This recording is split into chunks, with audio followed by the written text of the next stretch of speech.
بسم اللہ الرحمن الرحیم۔ السلام علیکم ورحمۃ اللہ وبرکاتہ۔ امید ہے تمام طلباء و طالبات خیریت سے ہوں گے۔ آج مطالعہ پاکستان کے لیکچر میں ہم دساتیر پاکستان کے بارے میں پڑھیں گے کہ پاکستان کے بنیادی دستور کیا کیا تھے اور ان کی کیا کیا اہمیت ہے اور ان کے اہم نکات کون کون سے ہیں۔ سب سے پہلے جب پاکستان آزاد ہوا تو آزاد ہونے کے بعد اس کا بنیادی کوئی دستور نہیں تھا۔ اسلام پاکستان حاصل تو اس لیے کیا گیا تھا کہ یہاں اسلام کا نفاذ ہوگا اور اسلامی ریاست ہوگی، لیکن اس کے بنیادی دستور نہیں تھا، جس کی وجہ سے قائد اعظم محمد علی جناح نے آل انڈیا ایکٹ 1935 میں چند ضروری تبدیلیاں کر کے عارضی طور پر نافذ کر دیا۔ پاکستان کے اندر 1935 کا جو برصغیر کا ایکٹ تھا، آل انڈیا ایکٹ، اسی کو پاکستان کے اندر نافذ کیا گیا، لیکن اس بات کی کوشش کی گئی کہ پاکستان کا اپنا ہی کوئی دستور ہو۔ اس کے لیے 7 مارچ 1949 کو پہلے ہمارے وزیر اعظم لیاقت علی خان نے اسمبلی میں قرارداد کا مسودہ پیش کیا۔ اب قرارداد کا مسودہ پیش کیا 7 مارچ کو، اور 12 مارچ 1949 کو اس قرارداد مقاصد کی منظوری دی گئی، اور یہ بہت ہی اہم قرارداد تھی، اور اسی کی وجہ سے بعد میں آنے والے جتنے بھی آئین اور جتنے بھی دستور بنائے گئے اسی کے اندر یہ بنیادی حیثیت رکھتی ہے۔ اب ان دستور اس قرارداد مقاصد کے اہم نکات کون کون سے تھے؟ سب سے پہلے ہے اللہ کی حاکمیت۔ اللہ تبارک و تعالیٰ کی حاکمیت، یعنی اس پاکستان کا، اس دنیا کا اصل میں جو خدا ہے اور اصل میں جو بادشاہ ہے وہ اللہ تبارک و تعالیٰ ہے، اور اس پاکستان کے اندر جو وزیر اعظم یا صدر ہوگا وہ اللہ تبارک و تعالیٰ کی عدالت میں جواب دہ ہوگا، اور اللہ تبارک و تعالیٰ کے حکم کے مطابق وہ فیصلے کرے گا۔ اور اس کے بعد دوسرا اہم نقطہ جو تھا وہ اسلامی اقدار کا تحفظ، یعنی جو بھی اسلام مسلمانوں کے اقدار ہیں، مسلمانوں کے طور طریقے رواج ہیں، ان کا تحفظ کیا جائے گا، ان میں ذرا برابر بھی رد و بدل نہیں کیا جائے گا، نہ ہی مسلمانوں کو ان کی اسلامی جو تعلیمات ہیں ان سے دور رکھا جائے گا۔ اور تیسرا جو اہم نقطہ تھا وہ قرآن و سنت کی پیروی۔ جو بھی بادشاہ ہوگا، جو بھی حکومت ہوگی، وہ قرآن و سنت کی پیروی کرے گی، اور قرآن و سنت کی پیروی کر کے ہی فیصلہ کرے گی۔ اگر ریاست کا کوئی فیصلہ قرآن و سنت کے خلاف ہوگا تو اسے ردی کی ٹوکری میں ڈال دیا جائے گا۔ جواب دہ حکومت کا مطلب یہ ہے کہ حکومت جو قائم ہوگی وہ کوئی مطلق العنان حکومت نہیں ہوگی کہ وہ کسی کے سامنے جواب دینا ہو، بلکہ جو بھی فیصلہ کرے گی، جو بھی عمل کرے گی، وہ عوام کے سامنے اس کی جواب دہ ہوگی۔ اگر اچھے کام کرے گی تو بھی، اگر برے کام کرے گی پھر بھی عوام کے سامنے وہ جواب دہ ہوگی۔ اور اس کے بعد ایک اہم نقطہ جو تھا وہ اقلیتوں کے حقوق۔ جتنے بھی ممالک ہیں، جتنے بھی کفر کے جو ممالک ہیں، کافروں کے، وہاں مسلمانوں کے اتنے حقوق کی حفاظت نہیں کی گئی، لیکن اسلام واحد مذہب ہے جو مسلمانوں کے ساتھ ساتھ غیر مسلموں کے بھی، نان مسلم کے بھی حقوق کا تحفظ کرتا ہے۔ تو پاکستان کی قرارداد اور بنیادی جو دستور تھا اس کے اندر یہ بات شامل ہے کہ یہاں اقلیتوں کے جو حقوق ہیں ان کا بھی تحفظ کیا جائے۔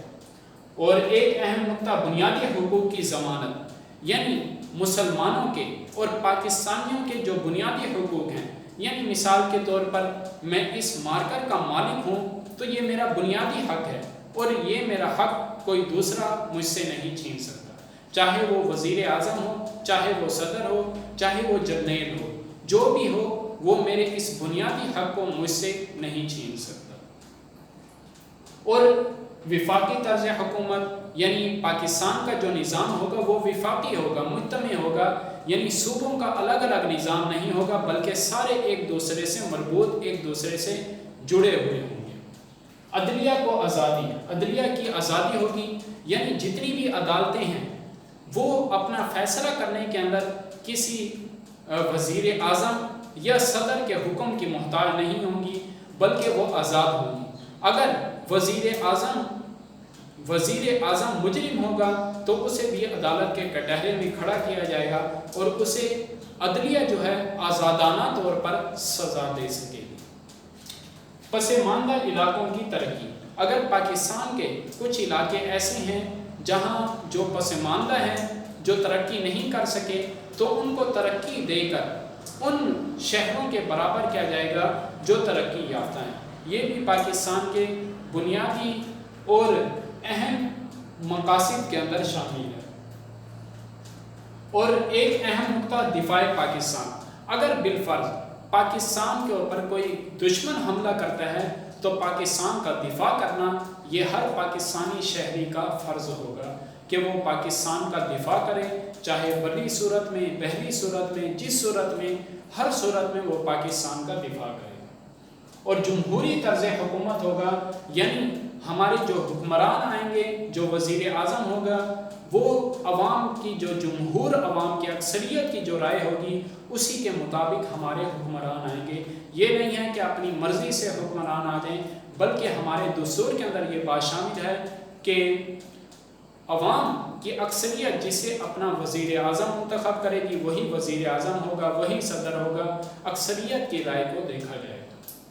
اور اس کے بعد اہم نقطہ اسلامی معاشرے کا قیام، یعنی اسلامی معاشرے کے قیام کے لیے بھی کوششیں کی جائیں گی۔ ایسا ماحول پیدا کیا جائے گا کہ جس میں اسلام پر چلنا آسان ہو۔ قانون سازی کی بنیاد، یعنی ہماری عدالتیں قانون بھی بنائیں گی، لیکن وہ قانون جو ہوگا وہ قرآن و سنت کے مطابق ہوگا۔ اور قومی ترقی، اور پوری قوم کو ترقی کی راہ پر گامزن کیا جائے گا، اور انہیں زیادہ سے زیادہ ترقی دلوانے کی کوشش کی جائے گی، چاہے وہ تعلیم کے اعتبار سے ہو، چاہے وہ دوسری چیزوں کے اعتبار سے ہو، ہر اعتبار سے پوری قوم کو ترقی کی راہ پر گامزن کیا جائے گا۔ یہ قرارداد مقاصد کے اہم نکات ہیں۔ اب قرارداد مقاصد کی اہمیت کیا ہے؟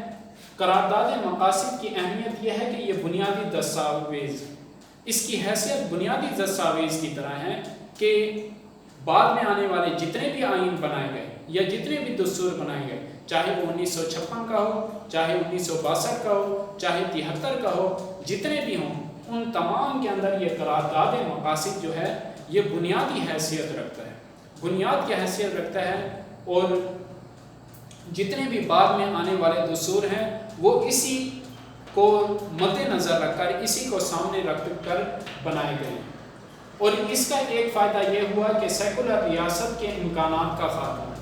پاکستان کے آزاد ہونے کے بعد بعض لوگ ایسے تھے جو اس ملک کو سیکولر ملک بنانا چاہتے تھے، وہ چاہتے تھے کہ اس ملک کے اندر اسلام کا بالکل نفاذ نہ ہو۔ تو جب یہ قرارداد مقاصد منظور ہوئی تو اس صورت میں سیکولر ریاست کے امکانات کا بالکل ہی خاتمہ ہو گیا۔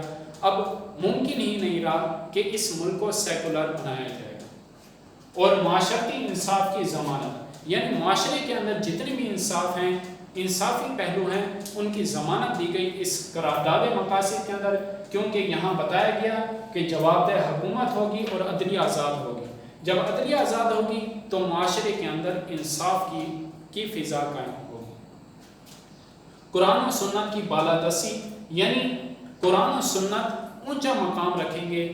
وزیر اعظم کا قول اور فیصلہ اور چیف جسٹس کا بھی فیصلہ، وہ تمام فیصلے قرآن و سنت کے مطابق ہوں گے۔ اگر قرآن و سنت کے مطابق ہوگے تو اسے قبول کیا جائے گا، ورنہ اسے ردی کی ٹوکری میں پھینک دیا جائے گا۔ اقلیتوں کے حقوق کا تحفظ کیا جائے گا، اس کی اہمیت۔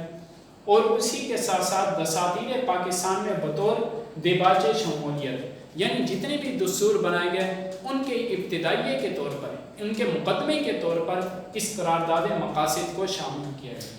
آئین کا مستقل حصہ، آئین کا مستقل حصہ بنایا گیا۔ جب ہمارے جنرل ضیاء الحق آئے تو انہوں نے 1973 کے آئین کو ختم کر کے 1985 کے اندر قرارداد مقاصد کو آئین کا مستقل حصہ قرار دیا۔